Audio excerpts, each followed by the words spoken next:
ఒక మనిషి బతుకుతున్నాడంటే 99% ఈ లోకంలో చాలా మంది మనీ కోసమే బతుకుతారు. కొంతమంది ఉంటారు 1%. అలాంటి 1%లో నువ్వు ఉండాలంటే ఇదొక రెస్ట్రిక్షన్, ఇదొక రూల్. ఒకడు ఉంటాడు, వాడు వెళ్ళి ఏం చేస్తాడంటే, ఇందాక చెప్పని చూసావా, వాడికిలా అయిపోతావు. డబ్బుల్ని ఒక టూల్గా వాడుకున్నాడు. అంటే నాకు అది కావాలంటే నేను డబ్బులు ఇవ్వాలి, నేను డబ్బులు ఇచ్చేస్తా, ఎందుకంటే నాకు అది కావాలి, రేపు పొద్దున్న నాకు ఇదే ఎక్స్చేంజ్లో నాకు సాటిస్ఫాక్షన్ తీసుకొస్తుంది.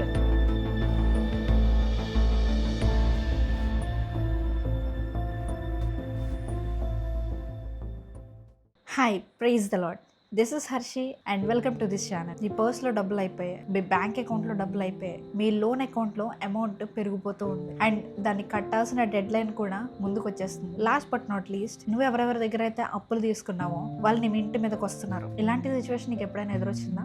ఇలాంటి సిచ్యువేషన్ రాకుండా ఉండాలంటే బైబిల్ ఏం చెప్తుంది? నేను చెప్పే ఈ వీడియోని ఎండ్ వరకు నువ్వు చూసినట్లయితే నీ లైఫ్లో ఈ 5 సిచ్యువేషన్స్లో ఏ సిచ్యువేషన్ కూడా రాకుండా చేస్తా. ఇఫ్ యూ ట్రూలీ బిలీవ్స్ మీ, నువ్వు నన్ను నమ్మితే కనుక ఈ వీడియో ఎండ్ వరకు చూడు. వీడియో స్టార్ట్ చేసే ముందు నాదొక చిన్న రిక్వెస్ట్. ఎవరికైతే ఈ ఛానల్ ఉపయోగపడుతుందో, ఒకవేళ మీకు ఈ ఛానల్ బ్లెస్సింగ్గా ఉంటే, ఈ వీడియోలు మిమ్మల్ని తాకుతున్నట్లయితే, ఈ వీడియోస్ మిమ్మల్ని చేంజ్ చేస్తున్నట్లయితే, ఈ వీడియోస్కి మీరు ఒక చిన్న గిఫ్ట్ ఇవ్వచ్చు. ఏంటంటే లైక్ చేసి ఛానల్ని సబ్స్క్రైబ్ చేసి, ఈ వీడియో లింక్ ఉంది చూసారా, ఇన్స్టాగ్రామ్ స్టోరీస్లో షేర్ చేసి నన్ను ట్యాగ్ చేయండి. Return to revive. మీ దగ్గర నా వాట్సాప్ నెంబర్ ఉంటే కనుక, మన హోలిక్ మీడియా అఫీషియల్ వాట్సాప్ నెంబర్ ఉంటే కనుక వాట్సాప్ స్టేటస్లో నన్ను ట్యాగ్ చేసి you can share it. So దానివల్ల ఏమవుతుందంటే, ఒక్కడిగా నువ్వు చూసే నువ్వు, నీ వల్ల ఇంకొక 10 మంది ఈ వీడియో చూడటానికి హెల్ప్ అవుతుంది. సో ఇంకెందుకు ఆలస్యం, వీడియోలోకి వెళ్ళిపోదాం. చాలు. మనకి మనీ అనేది ఎంత నీడ్ ఉంటుందో తెలుసా? నిజంగా చెప్పాలంటే ఒక మనిషి బతుకుతున్నాడంటే 99% ఈ లోకంలో చాలామంది మనీ కోసమే బ్రతుకుతారు. మనీ సంపాదించాలి, మనీ వెనకాల పరిగెట్టాలి, మనీయే నాకు లైఫ్, మనీనే నా జీవితం అనుకుంటారు. కానీ కొంతమంది ఉంటారు 1%, మనీ నాకు అవసరం లేదు, మనీ నాకు వద్దు, నేను చేసే పనికి నాకు సాటిస్ఫాక్షన్ వస్తే చాలు, లేదా నేను చేసే పనికి దేవుడికి గ్లోరీ ఇస్తే చాలు, నేను చేసిన పని దేవునికి మహిమకరంగా ఉంటే చాలు, ఎవ్రీథింగ్ నా వెనక వస్తాయి అనుకుంటారు. అలాంటి 1%లో నువ్వు ఉండాలంటే నీ మైండ్ సెట్ షిఫ్ట్ అవ్వాలి. బైబిల్లో చూసుకుంటే ఈ డబ్బు వల్ల, ధనాశ వల్ల కోల్పోయిన వాళ్ళు చాలా మంది ఉన్నారు. ఎగ్జాంపుల్గా ఈరోజు నేను బైబిల్ రీడింగ్లో నాకు ఇదే వచ్చింది. ఇజ్రాయెల్ ప్రజలు యోర్దాను దాటిన తర్వాత కొన్ని యుద్ధాలు చేసి అక్కడున్న ఏదైతే ల్యాండ్స్ ఉన్నాయో అవి వారు స్వాధీనపరుచుకుంటూ ఉంటారు. ఓకే, యెహోవా అంటే దేవుడు ఖచ్చితంగా నిశ్చయంగా ఒక రూల్ పెడతాడు. ఏంటి ఆ రూల్ అంటే, యుద్ధానికి వెళ్తావు కదా, ఆ రాజ్యాన్ని నాశనం చేసిన తర్వాత ఆ రాజ్యానికి సంబంధమైన కొన్ని శపితమైన వస్తువులు ఉంటాయి, వాటిని నువ్వు ముట్టుకోవద్దు. అది వెండైనా కానీ ఏదైనా కానీ అస్సలు ముట్టుకోవద్దు, వాటిని కాల్చివేయండి అంటాడు. ఇదొక రెస్ట్రిక్షన్, ఇదొక రూల్. కానీ ఇజ్రాయెల్ ప్రజలు, వాళ్ళకి ఆశ పుట్టింది. ఇజ్రాయెల్ ప్రజల్లో ఒక 50% మెంబర్స్, లైక్ 50% ఏమో దేవుడు చెప్పింది వాళ్ళు చేసింది, ఒక 50% వరకు దేవుడు ఏదైతే చేయొద్దన్నాడో అదే చేసుకుంటూ కూర్చున్నారు. యాజ్ లైక్ వీ కదా, మనలాగే.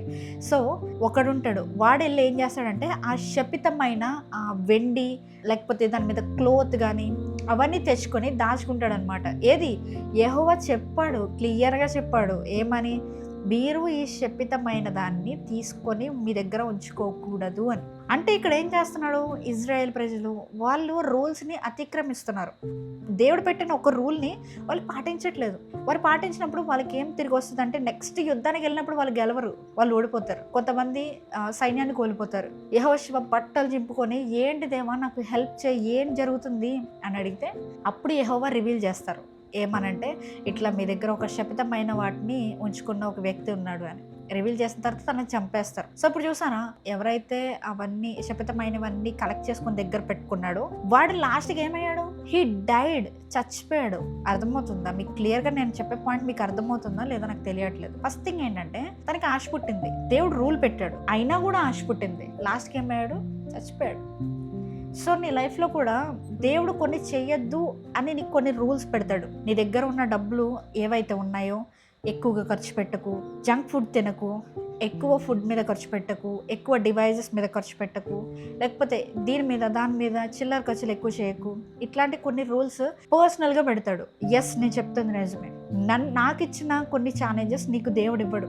నీకు వేరే ఛాలెంజెస్ ఉంటాయి, నాకు వేరే ఛాలెంజెస్ ఉంటాయి. సో నీకు ఏవైతే రూల్స్ దేవుడు పెట్టాడో వాటిని నువ్వు అతిక్రమించావనుకో, ఇందాక చెప్పాను చూసావా, వాడికిలా అయిపోతావు. నువ్వు మనీ వెనక పరిగెడతావు, మనీ నీ వెనక కాదు, అది ఇంకొకటి వెనక పరిగెడుతుంది. నేను నీకు చెప్పేది ఏంటంటే, దేవుడు నీకు ఏవైతే రూల్స్ పెట్టాడో, ఏవైతే నీ స్థాయికి మించిన ఖర్చు నువ్వు చేయకూడదు, నీ స్థాయికి మించిన అలవాట్లు నువ్వు చేయకూడదు, నీ స్థాయికి మించిన థింగ్స్ నువ్వు కొనుక్కోకూడదు.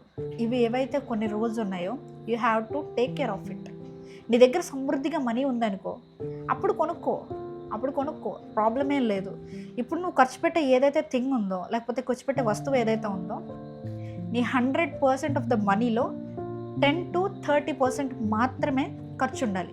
అంటే ఫర్ ఎగ్జాంపుల్, నీకు 1,00,000 రూపాయలు వస్తుంది అనుకో శాలరీ. సో నీ 1,00,000 రూపాయల శాలరీ నువ్వు కొనుక్కునే వస్తువు ఎంత ప్రైస్ ఉండాలి తెలుసా? ఈఎంఐస్ కానీ లేకపోతే ఏవైనా ఖర్చులు కానీ ఒక 40% అంటే 40,000 వరకు ఉండొచ్చు. మిగతాదంతా నువ్వేం చేయాలో తెలుసా? ఏం చేయాలో సొలొమోన్ క్లియర్గా ప్రసంగిలో చెప్తాడు. నీ దగ్గర ఉన్న మనీ ఏదైతే ఉందో, ఈరోజు నీ దగ్గర ఉన్న ఏదైతే డబ్బు ఉందో, దాన్ని నువ్వు వేరువేరుగా ఇన్వెస్ట్ చేయాలి, వేరు దాంట్లో పెట్టుబడి పెట్టాలి. వన్స్ నువ్వు ఎప్పుడైతే ఇన్వెస్ట్ చేస్తూ ఉంటావో నీకు మనీ అనేది పెరుగుతూ ఉంటుంది. నీ ఆశలు ఇక్కడ పెరుగుతూ ఉంటాయి, నీకు మనీ పెరుగుతూ ఉంటుంది, నీ ఆశలు నువ్వు తీర్చుకుంటూ ఉంటావు, విచ్ ఈజ్ డబ్బు నీ వెనకాల పరిగెడదు, నువ్వు డబ్బులు వెనకాల పరిగెట్టవు. అర్థమవుతుందా లాజిక్? సో ఇక్కడ క్లియర్గా నువ్వు గుర్తుపెట్టుకోవాల్సింది ఏంటంటే, ఇన్వెస్ట్ చేసే మైండ్ సెట్స్ వేరే ఉంటాయి. అంటే ఎలా పడితే అలా ఇన్వెస్ట్ చేయడం కాదు, దానికంటూ కొన్ని రూల్స్, దానికంటూ కొన్ని స్ట్రాటజీస్ ఉంటాయి. అవి నేను ఇక్కడ చెప్పాను. క్లియర్గా నేను మీకు ఏం చెప్తానంటే, మనీని ఎలా సేవ్ చేసుకోవాలి, మనీ అయిపోయి అంటే జీరో దగ్గరకు వచ్చే వరకు ఉండకుండా ఎలా ఉండాలి అని చెప్తా, అంతే. సొలొమోన్ రాజు అయిన తర్వాత చదివితే సొలొమోన్ ఎంత జ్ఞానం అనిపిస్తుంది. ఆల్రెడీ దేవుడు చెప్తాడు కదా, నీలాంటి జ్ఞాని ముందు లేడు మళ్ళీ రాడు. అర్థమవుతుందా? So that much of wisdom he had already, తనకుంది అంత నాలెడ్జ్. సో ఆ నాలెడ్జ్ వల్ల తను ఏం చేశాడంటే, ఎక్కడ ఏది ఎలా పెట్టాలి, ఎక్కడ పెట్టుబడి పెట్టాలి, ఎక్కడ ఖర్చు పెట్టాలి, ఎక్కడ స్థలాలు కొనాలి, ఎక్కడ ఏవి కొనాలి, మందిరం ఎలా కట్టించాలి, పనులను ఎలా పెట్టుకోవాలి, ఎవ్రీథింగ్ తను స్ట్రాటజైజ్ చేశాడు. తన తండ్రి కట్టించలేకున్నా ఆ ఏదైతే మందిరం ఉందో తను కట్టించగలిగాడు. మీరు బైబిల్లో చూసుకుంటే ఎక్కడ కూడా సొలొమోన్ డబ్బుల కోసం వెళ్ళి చేశాడు అని ఎక్కడ కనబడదు. డబ్బుల్ని ఒక టూల్గా వాడుకున్నాడు. అంటే నాకు అది కావాలంటే నేను డబ్బులు ఇవ్వాలి, నేను డబ్బులు ఇచ్చేస్తా, ఎందుకంటే నాకు అది కావాలి, రేపు పొద్దున్న నాకు ఇదే ఎక్స్చేంజ్లో నాకు సాటిస్ఫాక్షన్ తీసుకొస్తుంది. అర్థమవుతుందా? సో నెక్స్ట్ థింగ్ ఏంటంటే, జోసెఫ్ స్టోరీ మీ అందరికీ తెలిసిందే. జోసెఫ్ ఏం చేస్తాడంటే, తన గవర్నర్ అయిన తర్వాత కొంతకాలం ఏదైతే వాళ్ళు ధాన్యం ఉందో వాటిని సేవ్ చేస్తారు. సేవ్ చేసిన తర్వాత వాళ్ళకి ఎప్పుడైతే కరువు కాలం వచ్చిందో అప్పుడు వాటిని యూజ్ చేస్తారు. వాళ్ళ కోసమే కాదు, చుట్టుపక్కల ఉన్న గ్రామాలకి, చుట్టుపక్కల ఉన్న ప్రజలకు కూడా వాళ్ళు పెట్టగలుగుతారు, అంటే అమ్మగలుగుతారు. ఎక్కడ చూసినా కరువే, కానీ ఈ ఐగుప్తులో మాత్రం కరువు లేదు. ఎందుకు కరువు లేదు? తను దాచాడు కాబట్టి కరువు లేదు, తను సేవ్ చేశాడు కాబట్టి కరువు లేదు. ఇక్కడ నేను క్లియర్గా చెప్పేది ఒకటే, బైబిల్లో మనకి చాలా నాలెడ్జ్ ఉంటుంది. మనం ఎలా ఉండాలి, ఎవరితో మాట్లాడాలి, ఎలా నడుచుకోవాలి, ఎవ్రీథింగ్ బైబిల్లో క్లియర్గా రాయబడింది. ఒకవేళ నడుచుకోవాల్సిన ప్లేస్లో నడుచుకోకుండా నీ దారిలో నువ్వు వెళ్ళినప్పుడు కూడా ఏం జరుగుతుందో బైబిల్ రాస్తుంది. సో యోసెఫ్ ఒక స్ట్రాటజీని ఫాలో అయ్యాడు. ఇంత మనం సేవ్ చేద్దాం, ఇంత మనం తిందాం, ఇంత మనం ఖర్చు పెడదాం. సో ఇట్లా ఫాలో అయ్యాడు. సో ఆ గవర్నర్ స్థానం కంటే అధికమైన స్థానం పొందుకోగలిగాడు. కానీ ఈరోజు మనం ఏం చేస్తున్నాం తెలుసా? వచ్చినట్టే పోతాయి. మనకి ఒక 50,000 శాలరీ వచ్చిందంటే 50,000 శాలరీకి వచ్చినట్టే పోతాయి. అరే నిజం చెప్తున్నా, నేను కూడా అలాంటి ఫేస్ అబ్జర్వ్ చేశాను. ఒకరోజు ఏమైందంటే, I got a money from the client. నా క్లయింట్ దగ్గర నుంచి మనీ వచ్చింది. It's just rough figures. ఆ మనీ వచ్చిన తర్వాత వచ్చిన వెంటనే ఈఎంఐకి వెళ్ళిపోయింది. నాకు లిటరల్లీ ఏమనిపించింది అంటే, వచ్చిన మనీ డే కూడా నా దగ్గర ఉండకుండా, ఒక గంట కూడా నా దగ్గర ఉండకుండా వచ్చినట్టుగా వెళ్ళిపోయింది. అంటే there is a whole in my pocket. నా పాకెట్ లో ఒక హోల్ ఉంది, నేను ఆ హోల్ ని ఫిక్స్ చేయాలి. ఇప్పుడు ఇలానే మీకు కూడా చాలా మంది వీడియో చూస్తున్న మీకు కూడా ఈఎంఐస్ ఉంటాయి, మీకు కూడా లోన్స్ ఉంటాయి, మీకు కూడా అప్పులు ఉంటాయి. ఫస్ట్ మీరు ఏం చేయాలి తెలుసా? ఫస్ట్ మీరు గుర్తుపెట్టుకోవాల్సింది ఏంటంటే, ఆ అప్పుల్ని తీర్చేయండి. ఎందుకో చెప్పనా? మీరు అప్పుల్ని పెట్టుకున్నారనుకో, మీ లైఫ్ అంతా ఒకటి కింద పని చేయాలి, ఒకటి కిందనే ఉండాలి. వాడికి ఎప్పుడు పడితే అప్పుడు వచ్చి అడుగుతూ ఉంటాడు. మీరు నేను ఇస్తాను అది ఇది అని ప్రతిమాలుకోవాల్సి వస్తుంది. సో మీరు ఫస్ట్, మీకు ఒకవేళ అప్పు ఉన్నా, మీకు ఈఎంఐస్ ఉన్నా, మీరు ఫోకస్ చేయాల్సింది ఏంటంటే ఆ అప్పుని తీర్చేసేయండి. అప్పుని ఉంచుకోవద్దు. ఎందుకో తెలుసా, మన దేవుడు ఏం చెప్పాడు తెలుసా? మిమ్మల్ని అప్పు ఇచ్చే స్థితిలో పెడతానన్నాడు, అప్పు తీసుకునే స్థితిలో పెడతానన్నా. నీది పై చేయి ఉంటుంది అన్నాడు. పై చేయి అంటే ఇప్పుడు ఫర్ ఎగ్జాంపుల్ ఎవరైనా తీసుకుంటున్నారంటే ఇట్లా తీసుకుంటారు, ఇస్తున్నారంటే ఇట్లా ఇస్తారు. అర్థమవుతుంది? నీది ఎప్పుడు ఇలాంటి చేయి ఉండాలి, ఇలాంటి చేయి ఉండకూడదు. దేవుడు నీకు అస్సలు ఇలాంటి చేయి ఉండకూడదని కోరుకుంటున్నాడు, నిన్ను ఈ స్థానంలోనే పెట్టాలనుకుంటున్నాడు. కానీ నువ్వేం చేస్తావు తెలుసా? నాకు అది కావాలి, వాళ్ళ దగ్గర ఉంది కదా, నా దగ్గర లేదు కదా, నాకు అదే కావాలనుకుంటావు. నువ్వు ఎప్పుడు అలా ఆలోచించుకో. గాడ్ ఒక రూల్ పెట్టినప్పుడు దాన్ని పాటించు, లేదంటే వీడియో స్టార్టింగ్లో చెప్పని చూసామా, అట్లా అయిపోతాం, యూజ్ లేకుండా అయిపోతాం. సో నేను నీకు క్లియర్గా చెప్పేది ఒకటే, నీ దగ్గరకి మనీ వచ్చినప్పుడు, ఓకే, నీ దగ్గరికి మనీ వచ్చినప్పుడు ఫస్ట్ నువ్వు చేయాల్సిన పని ఏంటంటే, God thank you so much for this money, thank you so much for this salary. ఈ శాలరీ ఇచ్చినందుకు నీకు వందనాలయ్యా, ఈ మనీ ఇచ్చినందుకు నీకు వందనాలు.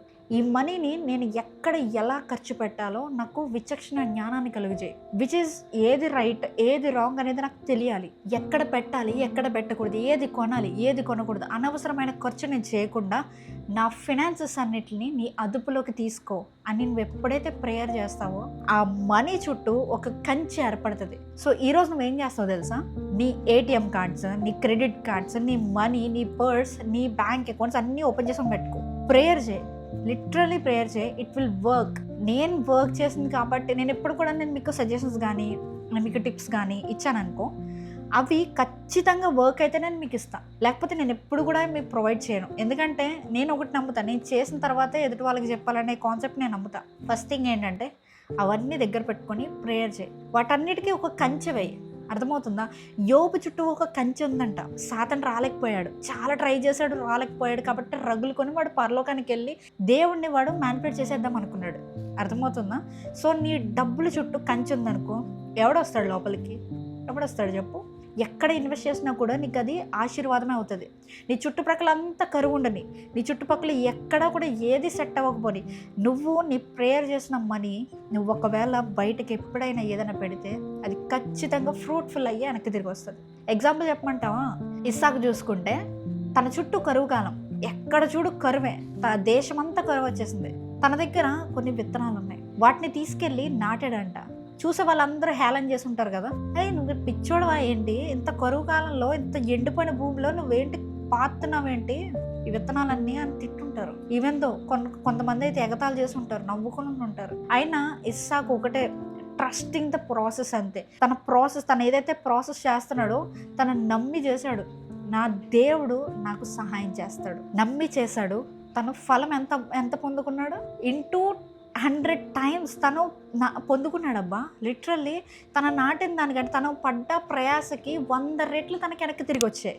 ఈరోజు నువ్వేమంటావంటే నాకు 100% అక్కర్లా, నాకు డబలింగే అక్కర్లా, నాకు అసలు డబ్బు అక్కర్లేదు, నాకు కావాల్సింది ఫ్యాంటసీస్, నాకు కావాల్సిన డివైజెస్, నాకు కావాల్సింది అది, లేకపోతే నాకు కావాల్సింది ఇది, నాకు కార్ కావాలి, నాకు బైక్ కావాలి, నాకు అది కావాలి, ఇది కావాలి. గాడ్ ఒకవేళ నీ లైఫ్లో అవి ఉండాలి అని అలౌ చేశారనుకో, నాకు వద్దు, నాకు బైక్ వద్దురా బాబు ప్లీజ్ నీకు దండం పెడతానన్నా కూడా ఆ బైక్ వచ్చి నీ వాకిట్లో ఉంటుంది. ఎంతమంది ఎక్స్పీరియన్స్ చేశారు ఇది?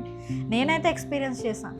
దేవా నాకు వద్దు అనుకున్నా. మీరు ఒకవేళ కనుక నా ఐఫోన్ టెస్ట్ మనీ వినకపోతే నేను పై కార్డ్స్లో వదిలేస్తాను, ఇక్కడ పైన కార్డ్స్లో మీకు కనిపిస్తుంది, దాని మీద క్లిక్ చేస్తే ఆ లింక్లోకి వెళ్ళిపోతారు, ఆ వీడియోలోకి వెళ్ళిపోతారు. లేదు అంటే కనుక కామెంట్స్లో ఇస్తాను చూడండి.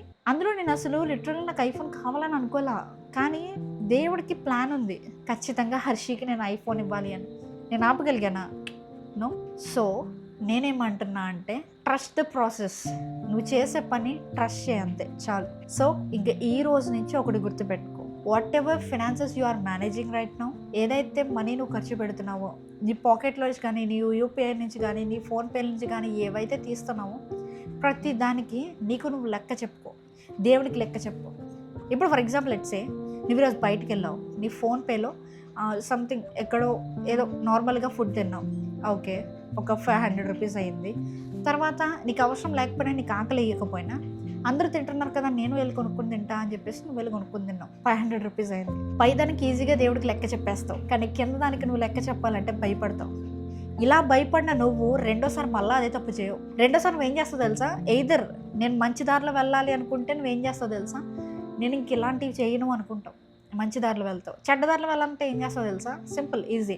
దేవుడికి లెక్క చెప్పక్కర్లా, నేను ఎవరికి లెక్క చెప్పక్కర్లా, నా డబ్బులు నేను ఖర్చు పెట్టుకుంటా అబ్బా అంతే అనుకుంటావు. సో నువ్వు రెండో వాడిగా ఉండాలని ఆశపడలేదు, నేను మొదటి వాడిగా ఉండాలని ఆశపడుతున్నాను. So be careful with your finances. అవి నిన్ను మేక్ ఆర్ బ్రేక్ చేయగలవు. నువ్వు వాటిని మేక్ చేయకపోతే. Okay, so this is the video. I hope మీ అందరికీ నచ్చింది అనుకుంటున్నాను. మీ లైఫ్లో ఏదో కొంత వాల్యూ యాడ్ చేసిందని అనుకుంటున్నాను. దేవుడు మాత్రమే ఈ వీడియో నీకు వచ్చేలా చేస్తున్నాడు. నీ పని ఏంటో తెలుసా? వేరే వాళ్ళకి షేర్ చేయి. ఎవరికి అవసరం పడుతుందో తెలియదు. నువ్వు స్టేటస్ పెట్టావనుకో, ఒక 50 మంది చూడొచ్చు. ఆ 50 మందిలో ఒకరికో ఇద్దరికో ఈ మాటలు వినాల్సి ఉంటుంది. సో అలాంటప్పుడు నువ్వు వాటికి అడ్డుబండగా ఉండకు. ఒకవేళ నీకు షేర్ చేయాలనిపిస్తే, మనస్ఫూర్తిగా షేర్ చేయాలనిపిస్తే షేర్ చేయి. Thank you so much. Next వీడియోలో కలుద్దాం. Thank you. Praise the lord.